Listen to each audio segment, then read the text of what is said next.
the thing that makes you is the fact that like there is very raw movements, and it's like that could be a great thing and it could be a little bit of a bad thing. You're 88, 90 right now with minimal slope sequencing. Your body knows how to leverage, your body knows how to sequence, dude. But now it's like the goal is to be able to do it on the slope, right? And with the slope, we have more time. And I think you do a really good job of a lot of things like in the initial move. First thing I wrote was catcher swag. Catcher swag, stay athletic. That's the beauty of it, dude. Take that same understanding that you have with catching and like the throwing that you do when you're catching, and like take that and move it to the mound because it's so athletic. The thing that I don't want you to take from this analysis is like, I'm going to give you all these mechanical terminologies, right? And give you all these understandings for certain things and how they relate to being able to throw hard and all these cool things. But the thing that makes you is the fact that you're raw and athletic. Now, the biggest thing that I would like you to understand from this whole thing before we dive into the screening is the simple fact that like the development process could just be as simple as like, all right, I'm going to do X, Y, and Z, these 3 drills, these 3 throw variations every single day for a month straight without even mentally articulating anything, right? And just have your movements carry over. The beauty of you not having so many pitching reps under your belt, dude, is like your movements now are very sensitive to the slope. So we can really mold some good movement patterns here, man. Then the second thing I said before the screening was paralysis by analysis. You'll see a whole page on this in the report. It's just piggybacking off that same thing. The simplicity idea of it. You don't need to get a huge understanding for everything mechanical, but knowing like the big goal, right? Understanding like what is the one thing that I need to really pay attention to and be diligent for. And that's going to be like the best process for you moving forward. So now that all those things are done, let's get into the screening. First thing first is if we're going to have this cross, I really like the idea of using that cross, like I said, with getting more momentum, getting more acceleration. But I also like the cross to allow our lead leg to be kind of a mechanism that helps us stabilize our weight going down. I don't believe that the weight can be stabilized going down unless we go down and we load at the appropriate times, right? So something I like to refer to for terminology purposes is like catching the fall. This is going into the drive leg mechanics of things, which is going to be our biggest piece because you know there's obviously, like I said earlier, some slope sequencing issues that we have that is obviously present for a reason. You've been a freaking catcher, dude. You've been constrained, right? So catching the fall, I love the idea that you're getting going like before reaching the peak of your leg lift. There's this component here as we descend, right? Just watch your knee, watch your back knee, watch how it loads before you're really even descending. And the way it loads is very quad dominant. Again, quad dominant is not a bad thing. It's just we have to understand the ripple effects, the compensations that can occur from that. So one is I would love the idea for you to get better at starting in like full knee extension. You'll see some drills on this as well. Starting in full knee extension, and then your load happens from you going from up, like you kind of are here, to then down without having to go down this way. Because I think what's happening, and this is all interlinked. So when we lift and we come down, we catch the fall. If we don't have that optimal drive leg mechanics, right, to truly catch that fall, we're faced with couple different compensatory movements again, right? Is like if this is going out, like you said in your PDF, it's going to actually initiate the pelvis to go into rotation before we want that to go into rotation, right? There's drive leg mechanics, absorb, produce, store. So when we absorb, this is the absorption phase. Is like when we descend from leg lift, there's energy to be had in that drive leg, which then turns into that energy we're putting into the ground, which then we store to snap into rotation. And that's that whole pelvis thing, right? So like any high power output pitcher, you're probably going to see a very, very unique ability to maintain hips, pelvis, whatever you want to say, neutral until the time in which the elbow starts its retraction. And this is what I would call like retract and rotate. So when the hips go into rotation, the elbow's retracting, that creates that freaking rotational energy buildup. And then obviously that second portion of that is to be able to resist the upper half rotation. We don't want to resist the lower half. The lower half's going to rotate on its own, dude. But if we can resist that upper half rotation, this is what I was saying earlier with you, dude, is there's like a lot of slope sequencing stuff, right? So it's like your trunk, you can see locked, money bags, haven't anchored yet though. You know what I'm saying? If we were anchored here, which you probably wouldn't be anchored on a flat ground, I'd like to see your hips into rotation a little bit more, but this is what's going to happen is that's going to just start to pull. Our job now is to see, like, to identify, like, all right, why is that happening? And I think this is the same stuff that happened to me a couple years back, 2022, when I like forgot how to load. It killed my drive phase. So then I was trying to gain ground with my lead leg, probably not getting put in the best potential optimal alignment, right? So like understand, you'll see stuff on this in the report. The drive leg loading influences direction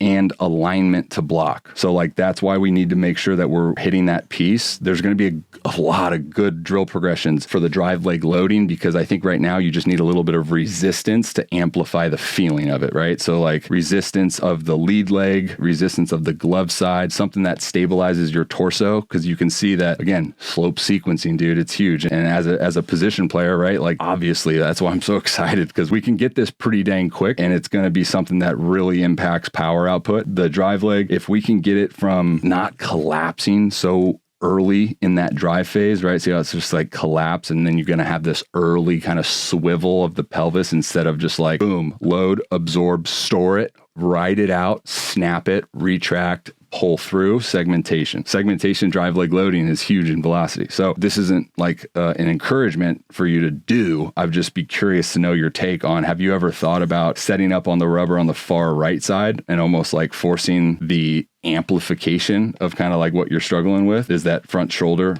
going? I'd just be curious to know if you've ever done that and what you got from it, because it looks like your line, right, is a little bit disconnected from where we're trying to express. And the first thing that I look at with guys like that is, where's the slot, dude? And this is a really good picture of this slot being super linear over the top. So with over the top guys, right, like our goal is to get as much energy into the ground, to get that all back as much as we can, but do it in a linear fashion, which is so hard to do. And we have very limited reps on the slope, right? Slope sequencing, your drive leg is going to go this way. The drill progressions are going to be designed to give you a little resistance, counterbalance, and then give you some context on how you can use, the glove side or even like the lead leg in some preset progressions, getting the lead leg, even giving the lead leg out here, maybe on a box. So you elevate it. You'll see stuff on this in the report. And then you let go with the lead leg that's on the box. And then it's just coming down. You have to catch that. And that's going to, since you're in a preset alignment already, you're going to start just showcasing that movement potential, or that movement for your brain to just go, oh, this is how he wants us to go. This is how he wants us to organize, right? So the whole idea of all of this, dude, is just finding the right things that give you the right stimulus for your organization of your body. And that's just all rep space. Right now, your reps are from behind the dish. So it's, you lack the slope sequencing. Jared Jones, this is the idea first and foremost that I wanted to say earlier, with like the drive leg being an extension and then catching the fall. Boom. So you can see how that load happens right there, right? This is another one of those posture-based things. I think when we start organizing in a way to complete the most power output task, like long toss, pull downs, just attempting to shuffle, or even in a leg lift, throw the ball as far or as hard as you can. These are the alignments that we get. So it's like the body knows how to leverage and organize and create power. And you can see from what Jared Jones is doing, peak of the leg lift, descending into a strong postured load with the drive leg right there. Now that's zoomed up. You can see it here, leg lift, hands go, and now knees extended as he descends. That's when he's catching that fall. And he does a really good job with his glove side and lead leg to kind of counterbalance his weight to give him that posture. And then you can see the snap, right? So like watch the hips go in relation to the elbow retracting, right? And that's the whole idea, is what I call like the velocity enhancing move. The guys that throw 100, the guys that throw freaking, I guess everyone throws 100 now, but you know what I mean. The guys that throw 100, they have the unique ability to sequence in such a time sensitive manner. Like I was saying here on the iPad with you, is when that elbow retracts, the hips go. And what you do is you anchor down with full 100% stretch that you can get. So if you were to anchor down like here, right, your elbow's in a retracted state, horizontal shoulder abduction, but you're not anchored yet. So you have, 100% stretch, but we haven't anchored. So then now what happens is you have more space to cover with that lead foot, a couple more frames here. In those frames that you're covering, this is just going to go. That's the sequencing. The hand's up above the shoulder, the elbow, so the torso wants to go. It can't resist that rotation when it's up, right? Another good visual here, All-Star Game Helsley. So catch the fall, leg lift, knee extension. Now as he descends, the descending move is the loading phase, absorb, produce, store. Boom.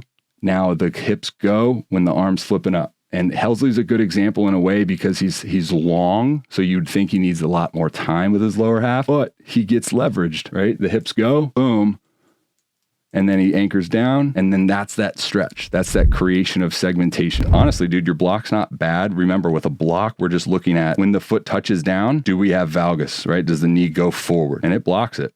It's just not extended. Don't mistake the lead leg not being in full hyperextension to be a bad block, right? We just want to block all forward energy to send up. Don't mistake that this pattern of the trail leg flexing forward is good. It's not. I mean, that's just one piece that like we want the hips to stay in extension, and it's all getting the energy back from what you've put into the ground, up the chain, out through the fingertips at ball release. If this pattern happens, we're putting stress on something that doesn't need to be having put stress on. Just to recap, I know I talked a lot about a lot of different things. Take one thing from this entire analysis. It's this: the drive leg loading, absorb, produce, store. That is what impacts almost the rest of the delivery. You'll see a video in the report on it, on Nathan Evaldi, how drive leg loading influences segmentation, which segmentation then influences arm speed influences cheddar bob. You know what I'm saying? So all of those are intertwined, because if we can't load properly, we can't probably segment properly. If we can't segment properly, then we're probably going to result to having to generate independent energy with the arm, and that's how arm issues happen. So, dude, you're right there. I love where we're at. I'm pumped for you to get going to this. You know you better than I know you at this point. Get what you need, consume what you need, hammer the drills. The drills, there's going to be a lot of examples just because I don't know what those drills are going to give you from a feedback standpoint. So it's on you to kind of just trial and error with different drills, and then just find the ones that best suit you. Find the ones that you can implement every single day in your plyo progressions, or, you know, in your pregame routine, your movement prep. My last encouragement is the best progress I've made has been when truly I've like stopped trying to articulate and come up with answers from movements and stuff, and just done throw variations in catch play, throw variations in long toss, pre-game like warm-up routines as like drills, and just showed my body rep after rep after rep, like the right movement and essentially the movement that we're trying to ingrain. And that's what carries over for me, at least. Obviously everyone's different, but that's what carried over for me more so than really trying to like articulate the movement. What's up, dudes? Your boy Robby. Thank you for watching that video. If you're interested in booking your own analysis, be sure to click the link that you see right there on the video screen. It will tell you everything you need to know about booking an analysis with me. And if you have any further questions for me, be sure to check out the description of the YouTube video you just watched for a link to contact me directly. Much love, guys. Until next time, talk to you later.